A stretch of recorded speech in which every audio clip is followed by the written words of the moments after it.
बिहार की राजनीति में जदयू एक कमजोर पार्टी के रूप में अब दिखने लगी है और भाजपा उसकी सहयोगी पार्टी है। भाजपा एक बड़ी पार्टी है, उसके पास विधायकों की संख्या ज़्यादा है, जदयू के पास कम है, लेकिन मुख्यमंत्री नीतीश कुमार है। ऐसे में यह कहा जा रहा है कि भाजपा कहीं नीतीश कुमार के साथ एकनाथ शिंदे वाला हाल न कर दे या नीतीश कुमार को शिंदे भाजपा न समझ रही हो। बात करते हैं कि आखिर ऐसा क्यों बोला जा रहा है। तो एकनाथ शिंदे को जब शिवसेना से तोड़ा गया था, शिवसेना से जब एकनाथ शिंदे अलग हुए थे और असली शिवसेना का उनको दर्जा भी मिल गया था निर्वाचन आयोग से, तो उन्हें मुख्यमंत्री की कुर्सी दे दी गई थी और एकनाथ शिंदे मुख्यमंत्री भी बने रहते हैं। लेकिन कब तक बने रहते हैं? जब तक कि चुनाव न हो जाते हैं। कहा भी जाता है कि एकनाथ शिंदे के नेतृत्व में हम चुनाव लड़ेंगे। चुनाव होती है, भाजपा को काफ़ी संख्या में सीटें मिलती है, एकनाथ शिंदे की जो पार्टी थी उसको कम संख्या में सीटें मिलती है। ऐसे में भाजपा अपना मुख्यमंत्री बना लेती है और शिंदे को पीछे कर देती है। ठीक यही स्थिति बिहार में न हो, क्योंकि नीतीश कुमार की पार्टी छोटी पार्टी है, अभी सत्ता में है, चुनाव भी लड़ा जा रहा है नीतीश कुमार के चेहरे को लेकर के। भाजपा कहीं ज़्यादा सीटों पे चुनाव लड़ती हुई भी दिख रही है और ऐसा मानना भी है सभी लोगों का कि भाजपा ज़्यादा सीटों पे चुनाव लड़ेगी, नीतीश कुमार कम सीटों पे चुनाव इस बार लड़ेंगे। और ऐसा ना हो कि भाजपा जब ज़्यादा सीटें जीत जाए तो नीतीश कुमार को पीछे करके बोले कि अब हमें अपना मुख्यमंत्री दे दीजिए।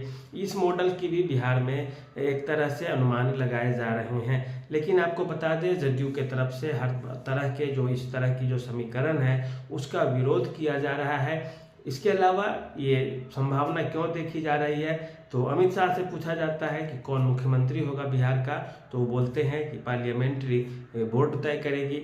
बिहार के भाजपा नेताओं में भी जब पूछे जाते हैं इस तरह के सवाल तो वो जवाब देते हैं कि अब भाजपा का होना चाहिए। जब नीतीश कुमार अलग थे, राजद के साथ थे, तो उस समय भी भाजपा नेता बोलते थे कि हमारा अब अपना मुख्यमंत्री होगा बिहार में। तो क्या यह स्थिति यह संकेत कर रही है कि मुख्यमंत्री के साथ एकनाथ शिंदे वाला बर्ताव होने जा रहा है? नीतीश कुमार के बेटे निशांत कुमार की बात भी सुने तो वो हर बार कहते हैं कि पार्टियों को, एनडीए को मुख्यमंत्री का चेहरा घोषित करना चाहिए और वो नीतीश कुमार को करना चाहिए। आप लोग नीतीश कुमार के साथ आइए, नीतीश कुमार को वोट कीजिए, वो विकास कर रहे हैं, इसी कारण हम बोल रहे हैं कि आप वोट कीजिए उनको। उनके बेटा निशांत कुमार का ये बयान है। इसका मतलब है कि क्या सचमुच में मुख्यमंत्री के पद को लेकर के टकराव है या कोई संशय की स्थिति है कि हम किसी और को भी बना सकते हैं मुख्यमंत्री? अब ये एक सवाल तो है ही, लेकिन इसका जवाब क्या इतना आसान है? आपको बता दें कि बिहार की राजनीति थोड़ी अलग किस्म की है। एकनाथ शिंदे के विचार और भाजपा के विचार दोनों मेल खाते हैं, दोनों मैच करते हैं। इस कारण एकनाथ शिंदे और देवेंद्र फडणवीस दोनों समझौता करने में सफल रहे। लेकिन जब जदयू और भाजपा की बात होगी तो क्या जदयू नीतीश कुमार के चेहरे से समझौता करते हुए दिखेगी? ये एक बड़ा सवाल होगा। और अगर नहीं, भाजपा यदि थोड़ा अपने तेवर भी दिखाती है तो ऐसे में दिक्कत इस बात की रहेगी कि जदयू अपने नीतीश कुमार के नेतृत्व में फिर से राजद का हाथ थाम लेगी। नीतीश कुमार के लिए रास्ते तो खुले ही हैं, फिर से राजद में जा सकते हैं। दूसरी बात, भाजपा इसीलिए थोड़ी ताकत नहीं दिखा सकती। इसके अलावा केंद्र में नीतीश कुमार का सपोर्ट चाहिए बीजेपी को, तो इस कारण भी नीतीश मजबूरी है भाजपा के लिए। दूसरी चीज़, एक और रास्ता बचता है, वो ये कि यदि जदयू का प्रदर्शन काफ़ी खराब रहता है तो ऐसे में चिराग पासवान और भाजपा और नीतीश कुमार के जदयू पार्टी को तोड़ करके एक तरह से भाजपा सरकार बना ले, ये भी हो सकता है। नीतीश कुमार कब तक सत्ता में रहेंगे, कब तक राजनीति में एक्टिव रहेंगे, ये भी एक बड़ा सवाल है। दूसरी बात कि तीसरा फ्रंट खुल गया है, दूसरा फ्रंट भी है। ऐसे में अब नीतीश कुमार यदि पाला भी बदले तो उनके लिए दो ऑप्शन है, धनसुराज भी है और राजद भी है, क्योंकि राजनीति में कोई किसी का परमानेंट विरोधी नहीं होता, कोई भी किसी का परमानेंट दोस्त नहीं होता। तो ये भी एक समीकरण बन रहा है नीतीश कुमार के जदयू के लिए। दूसरी बात है, भाजपा भी अपने लिए अलग अलग आधार तो तलाश ही रही है, देख ही रही है। भाजपा मजबूर है क्योंकि दिल्ली में चाहिए जदयू।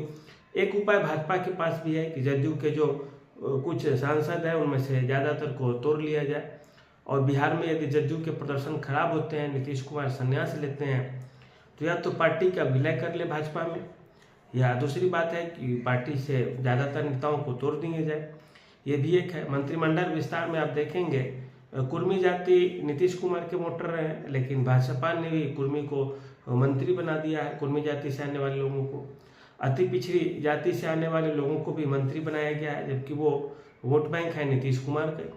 तो भाजपा अब उनके पिच पे जाके खेल रही है, बैटिंग कर रही है, जो अति पिछड़ा वोट बैंक है उस पर जा करके। तो ये कहीं ना कहीं एक तैयारी तो है ही कि अगर नीतीश कुमार नहीं लड़ेंगे साथ में, या कुछ ऐसी स्थिति होती है बाद में ही कुछ इस तरह की चीज़ें हो, तो हम अति पिछड़ी वोट बैंक पे थोड़ा नज़र बना के रखें। राजद की नज़र भी है उस तरफ, राजद भी काफ़ी मजबूती से उभर रहे हैं बिहार में। तो एक तरह से देखें तो एकनाथ शिंदे वाला हाल जदयू के साथ आसान तरीके से तो संभव नहीं दिख रहा है, क्योंकि बिहार में थोड़ी अलग पॉलिटिक्स है। और दूसरी चीज़, अगर घुमा फिरा के देखें तो स्थिति आपको दिख भी सकती है। जैसे अब नीतीश कुमार मान लेते हैं संन्यास लेंगे, निशांत की एंट्री होगी, तो क्या निशांत को लोग स्वीकार कर लेंगे एज इट इज़, या जदयू वाले ही? ये एक बड़ी समस्या है। दूसरी बात, भाजपा के नेता भी क्या मानने को तैयार होंगे कि अब तक वो मुख्यमंत्री थे, अब उनका बेटा होगा, फिर कल को निशांत हटेंगे तो नीतीश जी का पोता मुख्यमंत्री होगा? क्या ये मान लेंगे? या क्या राजद की वाली स्थिति न हो जाए कि लालू यादव के बाद तेजस्वी, तेजस्वी के बाद कोई और उन्हीं का के परिवार का? तो ये भी एक अलग चीज़ है, गलत चीज़ है। तो इस तरह से आप देखें तो मामला थोड़ा बिगड़ता हुआ दिख रहा है, और यहाँ पे जदयू के साथ थोड़ी परेशानी तो होने ही वाली है। जैसे यदि जदयू को बचाना है तो निशांत को मजबूती से लाना होगा, ये भी जरूरी है। दूसरी चीज़, परिवारवाद का मैसेज न जाए। आप जो तेजस्वी पे प्रहार करते हैं तो उस तरह से आपको भी न झेलना पड़े जनसुराज के द्वारा, ये भी, इस चीज़ पे भी ध्यान देना होगा। तो एकनाथ शिंदे जैसी स्थिति हो न हो, लेकिन संभावना तो इस चीज़ की बन ही रही है। भले ही समीकरण अलग है, रणनीति अलग है, तो थोड़ी अलग है चीज़ है, लेकिन इससे आप नकार नहीं सकते हैं। खैर, समय आते आते बहुत सारी चीज़ें स्पष्ट हो जाएंगी, और चेहरा कौन होगा, क्या भाजपा अपने नेतृत्व में मुख्यमंत्री बनाएगी, सपोर्ट में जेडीयू को रखेगी, या मुख्यमंत्री नीतीश कुमार रहेंगे, सारे कामकाज भाजपा मैनेज करेंगे, ये भी एक बड़ा सवाल होगा। भाजपा को ये डर भी हो रहा है कि अगर हम नीतीश कुमार को सीधे सीधे चेहरा बना के चुनाव लड़ें तो जो एंटी जेडीयू वोट है वो भाजपा से भी खिसक जाएगा, तो हम भी पर्याप्त मात्रा में घाटे में रहेंगे, ये भी भाजपा को एक डर है। लेकिन इसका कुछ न कुछ तरीका और तरकीब तो निकालेगी ही पार्टी, इतने आसानी से तो विपक्ष को नहीं दे देगी सत्ता। तो अभी के लिए इतना ही रहने दीजिए। नमस्कार, धन्यवाद।